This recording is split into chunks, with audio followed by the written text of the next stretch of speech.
Marcos 12. Los labradores malvados. También se puede ver en Mateo 21 del 33 al 46 y Lucas 20 del 9 al 19. Entonces comenzó Jesús a decirles por parábolas: un hombre plantó una viña, la cercó de vallado, cavó un lagar, edificó una torre y la arrendó a unos labradores y se fue lejos. Y a su tiempo envió un siervo a los labradores para que recibiese de estos el fruto de la viña. Mas ellos tomándole le golpearon y le enviaron con las manos vacías. Volvió a enviarles otro siervo, pero apedreándole le hirieron en la cabeza y también le enviaron afrentado. Volvió a enviar otro, y a éste mataron, y a otros muchos, golpeando a unos y matando a otros. Por último, teniendo aún un hijo suyo amado, lo envió también a ellos diciendo: tendrán respeto a mi hijo. Mas aquellos labradores dijeron entre sí: este es el heredero, venid, matémosle y la heredad será nuestra. Y tomándole le mataron y le echaron fuera de la viña. ¿Qué pues hará el señor de la viña? ¿Vendrá y destruirá a los labradores y dará su viña a otros? Ni aun esta escritura habéis leído: la piedra que desecharon los edificadores ha venido a ser cabeza del ángulo. El Señor ha hecho esto, y es cosa maravillosa a nuestros ojos. Y procuraban prenderle porque entendían que decía contra ellos aquella parábola, pero temían a la multitud y dejándole se fueron. Nota: véanse las notas a Mateo 21 del 33 al 46. La cuestión del tributo. También podemos leerlo en Mateo 22 del 15 al 22 y en Lucas 20 del 20 al 26. Versículo 13. Y le enviaron algunos de los fariseos y de los herodianos para que le sorprendiesen en alguna palabra. Viniendo ellos le dijeron: Maestro, sabemos que eres hombre veraz y que no te cuidas de nadie, porque no miras la apariencia de los hombres, sino que con verdad enseñas el camino de Dios. ¿Es lícito dar tributo a César o no? ¿Daremos o no daremos? Mas él, percibiendo la hipocresía de ellos, les dijo: ¿por qué me tentáis? Traedme la moneda para que la vea. Ellos se la trajeron y les dijo: ¿de quién es esta imagen y la inscripción? Ellos le dijeron: de César. Respondiendo Jesús les dijo: dad a César lo que es de César y a Dios lo que es de Dios. Y se maravillaron de él. Nota: véase la nota a Mateo 22 del 15 al 22. La pregunta sobre la resurrección. Mateo 22 del 23 al 33 y Lucas 20 del 27 al 40. Versículo 18. Entonces vinieron a él los saduceos, que dicen que no hay resurrección, y le preguntaron diciendo: Maestro, Moisés nos escribió que si el hermano de alguno muriere y dejare esposa, pero no dejare hijos, que su hermano se case con ella y levante descendencia a su hermano. Hubo 7 hermanos, el primero tomó esposa y murió sin dejar descendencia, y el segundo se casó con ella y murió y tampoco dejó descendencia, y el tercero de la misma manera. Y así los 7, y no dejaron descendencia, y después de todos murió también la mujer. En la resurrección, pues, cuando resuciten, ¿de cuál de ellos será ella mujer, ya que los 7 la tuvieron por mujer?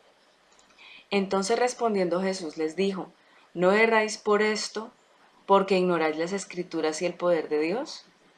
Porque cuando resuciten de los muertos ni se casarán ni se darán en casamiento, sino serán como los ángeles que están en los cielos. Pero respecto a que los muertos resucitan, ¿no habéis leído en el libro de Moisés cómo le habló Dios en la zarza diciendo: Yo soy el Dios de Abraham, el Dios de Isaac y el Dios de Jacob? Dios no es Dios de muertos, sino Dios de vivos. Así que vosotros mucho erráis. Nota: véase la nota Mateo 22 del 23 al 33.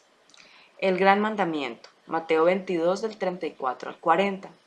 Versículo 28. Acercándose uno de los escribas que los había oído disputar y sabía que les había respondido bien, le preguntó: ¿cuál es el primer mandamiento de todos? Jesús le respondió: el primer mandamiento de todos es: Oye Israel, el Señor nuestro Dios, el Señor uno es. Y amarás al Señor tu Dios con todo tu corazón y con toda tu alma y con toda tu mente y con todas tus fuerzas. Este es el principal mandamiento. Nota: riqueza literaria. Mente, literalmente facultad de pensar. combinamente y por mediación de. La palabra sugiere entendimiento, reflexión, percepción, sentido de penetración, meditación, el don de aprehensión, la facultad del pensamiento. Cuando esta facultad es renovada por el Espíritu Santo, toda la armazón mental cambia del negativismo del temor de la mente carnal al pensamiento vibrante y positivo de la avivada mente espiritual. Versículo 31. Y el segundo es semejante: amarás a tu prójimo como a ti mismo. No hay otro mandamiento mayor que estos. Nota, véase la nota a Mateo 22 del 34 al 40. Versículo 32. Entonces el escriba le dijo: Bien, maestro, verdad has dicho que uno es Dios y no hay otro fuera de él. Y el amarle con todo el corazón, con todo el entendimiento, con toda el alma y con todas las fuerzas, y amar al prójimo como a uno mismo, es más que todos los holocaustos y sacrificios. Nota, el escriba no solo está de acuerdo con Jesús, sino que coloca estos dos mandamientos de amor por encima de toda la religión judía. Versículo 34. Jesús entonces, viendo que había respondido sabiamente, le dijo: No estás lejos del reino de Dios. Y ya ninguno osaba preguntarle. Nota, no estás lejos. El escriba está en la presencia de aquel que encarna el reino de Dios. 1, 14, 15. ¿De quién es hijo el Cristo? También se puede ver en Mateo 22 del 41 al 46 y Lucas 20 del 41 al 44. Versículo 35. Enseñando Jesús en el templo decía: ¿Cómo dicen los escribas que el Cristo es hijo de David? Porque el mismo David dijo por el Espíritu Santo: Dijo el Señor a mi Señor: Siéntate a mi diestra hasta que ponga tus enemigos por estrado de tus pies. David mismo le llama Señor, ¿cómo pues es su hijo? Y gran multitud del pueblo le oía de buena gana.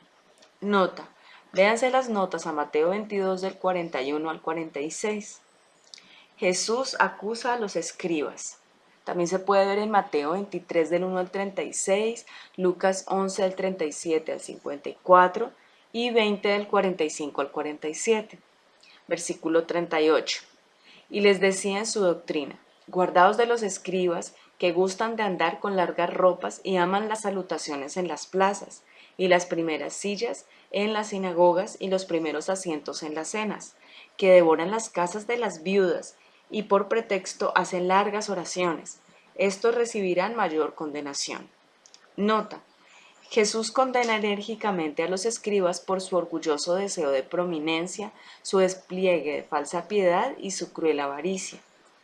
La ofrenda de la viuda. Lo podemos ver también en Lucas 21 del 1 al 4, versículo 41. Estando Jesús sentado delante del arca de la ofrenda, miraba cómo el pueblo echaba dinero en el arca y muchos ricos echaban mucho. Nota: el arca de la ofrenda estaba situada en el patio de las mujeres. Las ofrendas se colocaban en 13 cestas en forma de trompeta. La gente rica atraía la atención hacia sus ofrendas, escenificando un gran espectáculo a la hora de depositarlas. Versículo 42. Y vino una viuda pobre y echó 2 blancas, o sea, un cuadrante. Nota: 2 blancas.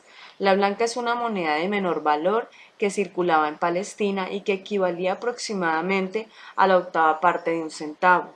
Para beneficio de sus lectores romanos, Marcos explicó el valor de la blanca en dinero romano. Un cuadrante era la 64ª parte de un denario, el jornal de un día de trabajo. Versículo 43.